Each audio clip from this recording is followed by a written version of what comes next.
What is Fabio? What is Fabio? Quick, quick, quick. Até. Fala Yeah, girar. via, via. Passarão na cheia! Aê!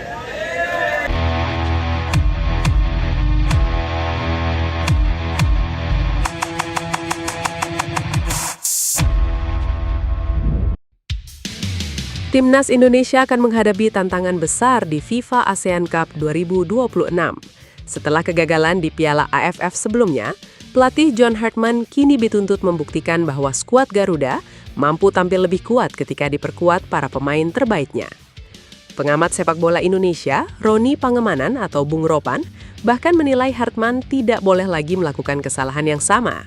Menurutnya, Indonesia memiliki kedalaman skuad yang sangat mewah dengan potensi diperkuat hingga 15 atau 16 pemain diaspora.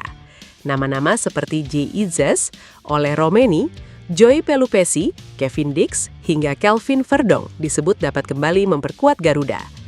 Kondisi tersebut membuat pilihan Hartman jauh lebih banyak dibandingkan ketika Indonesia tampil di Piala AFF. FIFA ASEAN Cup 2026 pun menjadi kesempatan bagi Hartman untuk menunjukkan hasil dari proses yang selama ini dibangun. Terlebih, Indonesia akan bertindak sebagai tuan rumah Premier Division dan tergabung di grup A bersama Malaysia, Singapura, serta Bangladesh. Bung Ropan meminta Hartman melupakan kegagalan sebelumnya dan tidak lagi terlalu banyak bereksperimen. Dengan materi pemain yang lebih lengkap, ia berharap Hartman berani menurunkan kekuatan terbaik sejak awal turnamen. Kini tekanan berada di tangan John Hartman. Dengan skuad yang jauh lebih lengkap dan status sebagai tuan rumah, FIFA ASEAN Cup 2026 menjadi panggung pembuktian bahwa timnas Indonesia mampu berbicara lebih jauh. Jayden Oosterwolde memasuki fase baru dalam kariernya setelah dikabarkan semakin dekat bergabung dengan AS Roma. Bek yang memiliki darah Indonesia tersebut disebut menyetujui kesepakatan peminjaman selama 1 musim dengan opsi pembelian senilai 18 juta euro. Kepindahan ini bisa menjadi langkah besar bagi Oosterwolde karena Serie A akan memberinya panggung baru untuk menunjukkan kualitasnya di level tertinggi. Sebelumnya, Oosterwolde berkembang bersama Fenerbahce dan telah mencatatkan lebih dari 100 penampilan untuk klub Turki tersebut. Kini, kesempatan bermain bersama Roma dapat membuka babak baru sekaligus membuat namanya semakin diperhatikan di sepak bola Eropa.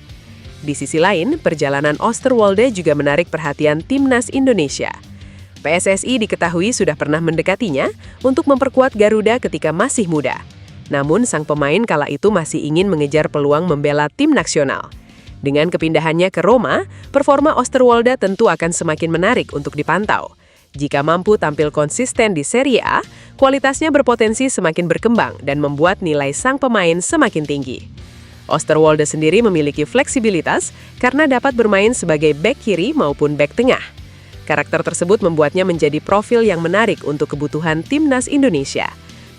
Kabar kurang menyenangkan datang dari penyerang timnas Indonesia, Ole Romeni.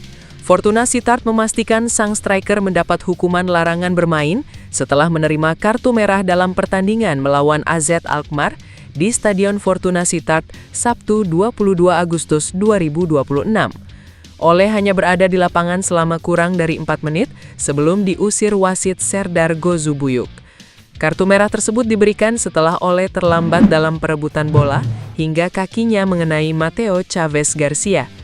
Setelah melakukan evaluasi, KNFBB kemudian mengajukan hukuman skorsing kepada Ole Romeni. Fortuna Sittard menyetujui proposal tersebut dengan hukuman total 3 pertandingan dan 1 laga diantaranya bersifat kondisional. Artinya, Ole dipastikan absen ketika Fortuna Sittard menghadapi Groningen dan ADO Den Haag. Hukuman tersebut menjadi pukulan bagi Ole yang sebenarnya sedang berusaha menjaga performanya di awal musim. Sejauh ini, ia sudah tampil dalam 3 pertandingan Eredivisie 2026-2027 dengan total 166 menit bermain. Ole juga sempat mencetak gol ketika Fortuna menghadapi PSV Eindhoven pada pekan pertama. Musim ini Ole bermain untuk Fortuna Sittard dengan status pemain pinjaman dari Oxford United. Sebelumnya, ia juga pernah memperkuat sejumlah klub Belanda seperti NEC Nijmegen, Willem II, Emmen, dan FC Utrecht. Kini Ole harus menerima konsekuensi dari kartu merah tersebut dan menunggu hingga masa skorsinya berakhir sebelum kembali membantu Fortuna Sittard di Eredivisie. Bek tenas Indonesia Calvin Verdong berpeluang mencatat sejarah baru di kompetisi Eropa bersama Lille. Klub asal Prancis tersebut memastikan diri tampil langsung di fase Liga Champions 2026-2027 setelah mengakhiri Ligue 1 musim 2025-2026 di posisi ketiga. Lille bahkan menyebut Verdong sebagai pemain asal Indonesia yang berpeluang tampil di panggung utama Liga Champions musim ini. Bek 29 tahun tersebut bergabung dengan Lille pada September 2025 dan menjadi bagian dari skuad utama klub untuk menghadapi musim baru. Pada musim sebelumnya, Verdong mencatatkan 18 penampilan di Ligue 1 dengan total 786 menit bermain. Kontribusinya turut membantu Lille mengamankan posisi ketiga dan tiket langsung ke fase Liga kompetisi elit Eropa tersebut. Menariknya, Lille juga telah menampilkan Verdong dengan jersey yang memiliki patch Liga Champions. Jika mendapatkan kesempatan bermain, Verdong akan mencatat pencapaian spesial karena menjadi pemain berstatus WNI pertama yang tampil di fase utama Liga Champions. Nama Ian Maatsen kembali menjadi sorotan dalam radar Timnas Indonesia. Pemain yang kini memperkuat Aston Villa tersebut memiliki darah Indonesia dan punya kualitas yang bisa membuat lini belakang Garuda semakin berbahaya. Dengan kemampuan bermain sebagai fullback, wingback, hingga winger, Maatsen menawarkan fleksibilitas yang sangat cocok untuk kebutuhan tim modern. Usianya juga masih berada di level produktif, sementara pengalamannya di kompetisi elit Eropa membuat profilnya berbeda dari pemain keturunan kebanyakan. Karena itu, jika proses perpindahan asosiasi dan seluruh persyaratan administratif dapat diselesaikan, Maatsen bisa menjadi salah satu nama besar yang dipertimbangkan John Herdman untuk Piala Asia 2027. Bayangkan jika pemain dengan pengalaman level tertinggi tersebut benar-benar mengenakan jersey merah putih.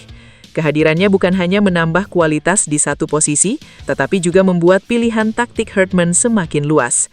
Maatsen bisa dimainkan lebih dalam sebagai bek sayap, didorong menjadi wingback agresif, atau dimanfaatkan untuk membantu serangan dari sisi lapangan.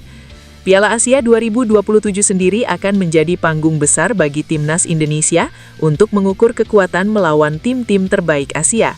Karena itu, tambahan pemain dengan kualitas seperti Maatsen bisa menjadi pembeda ketika Garuda membutuhkan kedalaman skuad dan pemain yang mampu menghadapi pertandingan berintensitas tinggi. Kini menarik dinantikan apakah John Herdman akan mencoba membawa nama Ian Maatsen ke dalam proyek besar Timnas Indonesia. Jika semuanya berjalan sesuai rencana, Maatsen bisa menjadi salah satu kejutan terbesar Garuda menuju Piala Asia.